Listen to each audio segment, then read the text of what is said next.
नमस्कार दोस्तों, आपका जसवाल स्टडी में हार्दिक स्वागत है। तो दोस्तों, आज मैं आपके लिए लेकर आई हूँ रावी नदी के बारे में। रावी नदी जो है वो किस देश में बहती है? तो रावी नदी जो है वो भारत और पाकिस्तान में बहती है। ठीक है, तो इनके जो वैदिक नाम है रावी नदी का वो है पुरुषणी और संस्कृत नाम है इरावती। रावी नदी का उद्गम कहाँ से होता है, कहाँ से हुआ है? तो रावी नदी का जो उद्गम है कांगड़ा जिले में रोहतांग दर्रा से हुआ है। रावी नदी भारत के कितने राज्यों से होकर गुजरती है? तो ये कितने राज्यों से होकर गुजरती है रावी नदी? 3 राज्यों से होकर। तो ये 3 राज्यों के नाम कौन कौन से हैं? भारत, जम्मू कश्मीर और पंजाब। भारत, जम्मू कश्मीर और पंजाब से होकर ये नदी गुजरती है। यानी कि इसका उद्गम स्थान जो वो हिमाचल में, भारत में जो राज्य है हिमाचल, वहाँ पे रोहतांग दर्रे से होता है। ठीक है, रावी नदी के किनारे बसे शहर।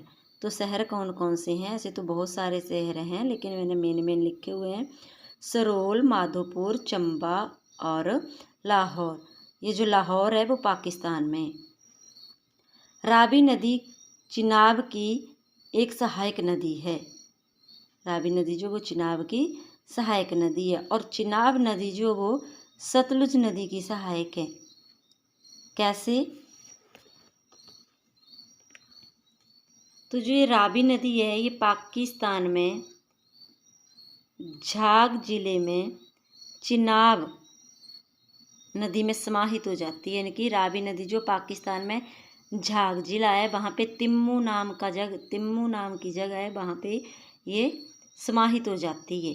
ठीक है, तो इसलिए ये कहा जा रहा है कि ये जो रावी नदी है वो चिनाब नदी की सहायक नदी है, क्योंकि वो चिनाब नदी में समाहित हो रही है।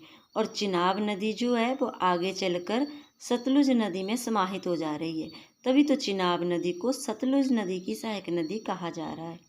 ठीक है, रावी नदी का प्रयोग ज़्यादातर सिंचाई के लिए किया जाता है, कि रावी नदी के पानी का उपयोग जो वो कृषि वगैरह में सिंचाई के लिए किया जाता है। रावी नदी की जो कुल लंबाई है वो है 720 किलोमीटर, और हिमाचल में कितने कितने किलोमीटर बहती है ये? 158 किलोमीटर।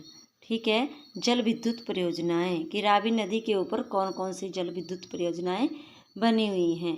तो ये पहली हाडसर 60 मेगावाट की है, भरमौर 45 मेगावाट की है, हिब्रा 26 मेगावाट की है, और चमेरा जल विद्युत परियोजना, चमेरा जल विद्युत परियोजना है जो रावी नदी पे बनी हुई है, वो कितने किलोमीटर है? 540 मेगावाट। आगे रावी नदी अमृतसर और गुरदासपुर की सीमा बनाती है। तो रावी नदी कौन सी सीमा बनाती है? अमृतसर और गुरदासपुर की। हिमाचल में रावी नदी को स्थानीय भाषा में रोती नदी कहा जाता है। तो हिमाचल में रावी नदी को स्थानीय भाषा में कौन सी नदी कहा जाता है? रोती नदी। अंत, इनकी रावी नदी का अंत कहाँ होता है? मैंने पहले भी डिस्कस किया कि रावी नदी जो है वो पाकिस्तान के झांग जिले की सीमा पर जो चिनाब नदी में मिलती है। यानी कि पाकिस्तान के झांग जिले में तिम्बू नामक जगह है, वहाँ पे ये क्या करती है? समाहित हो जाती है। ठीक है, कहाँ पे? चिनाब नदी में। तभी तो इसको रावी नदी को रावी नदी की सहायक नदी कहा गया है।